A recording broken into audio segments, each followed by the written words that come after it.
அன்பார்ந்தவர்களே, இறைமகன் அல்லவா தன் வளர்ப்பு மகனாக தன்னுடைய குடும்பத்திலே வளர்கின்றான். அந்த இறைமகனுக்கு ஏற்ற உணவை நான் தர முடியுமா? அதற்காக என்னால் உழைக்க முடியுமா? இப்படியெல்லாம் திகைத்து போகின்ற கேள்விகளை எழுப்புகிறார் வீரமாமுனிவர் சூசையனுடைய மனசல் வழியாக. மிக ஆச்சரியமான வகையிலே இந்த கற்பனை வளமிக்க செயல்கள் எல்லாம் அமைகின்றன என்று பார்க்கிறோம்.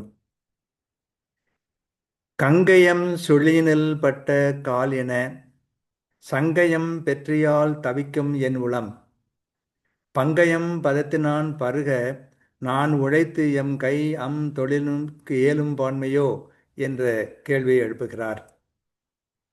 இதனுடைய பொருள் என்ன என்றால், ஆற்று நீர் சுழியிலே அகப்பட்டு கொண்ட மனிதனைப் போல என்ன செய்வேன் என்ற ஐயத்தின் தன்மையால் தவிக்கும் என் உள்ளமே.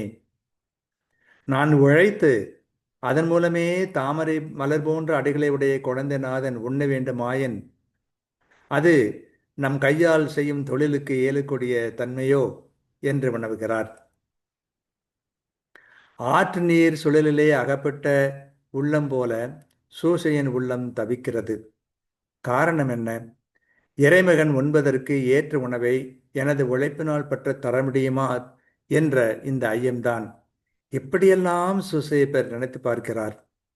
கங்கயம் சொலியினில் பட்ட கால் என சங்கயம் பெற்றியால் தவிக்கும் என்னுளம் பங்கயம் பதத்தின் நான் பருக நான் உழைத்து எங்கையன் தொழிலனுக்கு ஏலும் பான்மையோ என்ற கேள்வி எழுப்புவதை பார்க்கிறோம்.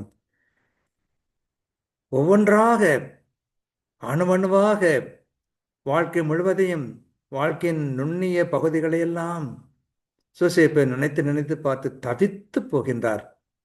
அதே வேளையில் சில சமயங்களில் மகிழ்ச்சி பொங்கி போகிறது. நான் உயிரோடு விட்டுவிடலாம் என்று நினைக்கிற அளவுக்கு அவருடைய தியானங்கள் அமைகின்றன என்று பார்க்கிறோம். அனுபவிப்போம், ரசிப்போம். வாழ்க.